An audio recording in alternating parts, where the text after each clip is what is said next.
Bom, nosso assunto de hoje é a volumetria de complexação. Mas antes de entrar propriamente na volumetria de complexação, nós vamos falar sobre o que é um complexo quimicamente falando. Ou seja, o que é um composto que nós chamamos de complexo, ou de organometálico. Um complexo é um composto formado por um metal, no caso um íon metálico,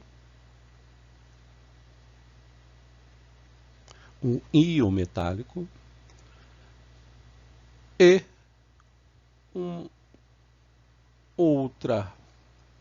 um outro reagente que nós chamamos de ligante. Esse ligante pode ser um íon, pode ser uma molécula neutra.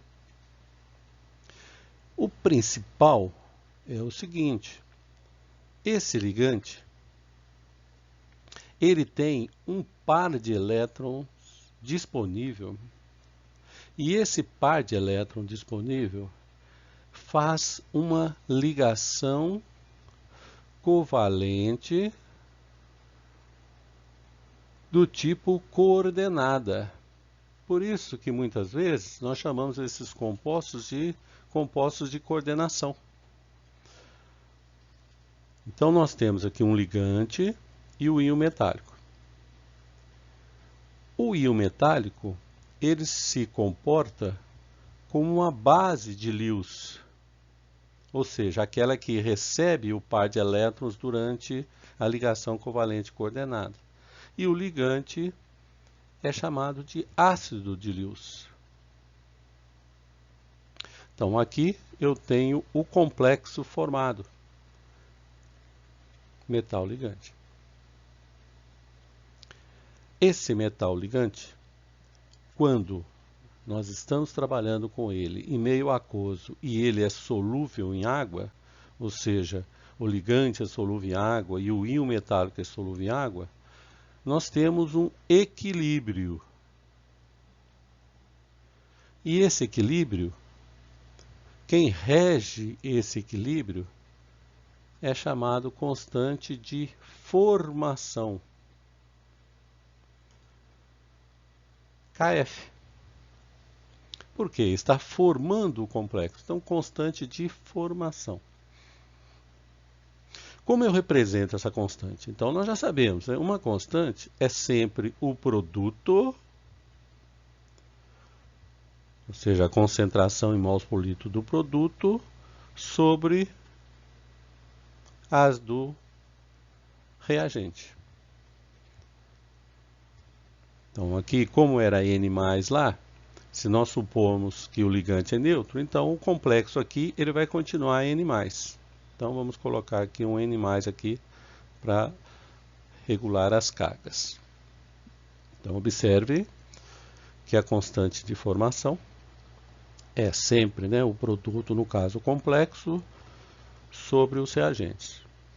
Agora, olha o que eu vou fazer. Ó. Eu vou isolar a concentração do complexo. Então, é Kf, vou passar isso aqui que está dividindo, para lá multiplicando. Então, é a concentração do metal vezes a do ligante.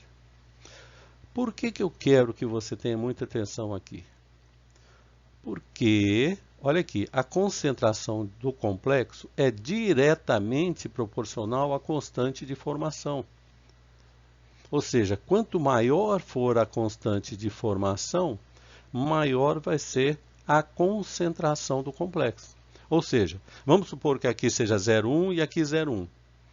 Então, se eu estou comparando vários complexos, quanto maior for a constante de formação do complexo, maior será a concentração do complexo formado.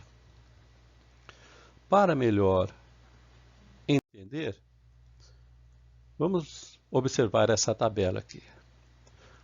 Vamos pegar, por exemplo, o berílio aqui, ó. Então, o berílio, o Ba, berílio, desculpa, Be2+, aquoso mais 4OH menos aquoso vai formar um complexo BeOH4 e vai sobrar duas cargas negativas, né? Eu tenho 4 negativas aqui, tenho 2 positivas, então vai sobrar 2 negativas. Então, como eu vou escrever essa constante? A constante de formação para essa reação é a concentração do BeOH4 2 menos sobre a concentração do berílio 2 mais vezes a concentração do OH menos elevado a 4. Lembra lá, ó, olha aqui. Você está ali com 4 balanceado, então você vai ter. E essa constante para o berílio, a constante de formação para o berílio é 4 vezes 10 a 18. Então, observe, a 18 não é a menos 18, não. Então, toma bastante cuidado para não colocar o sinal negativo aqui, porque nós estamos acostumados, né? No caso, a volumetria de precipitação, no caso da neutralização. Então, nós estamos acostumados a sempre trabalhar com valor negativo. E não, todos os valores aqui são positivos na constante de formação.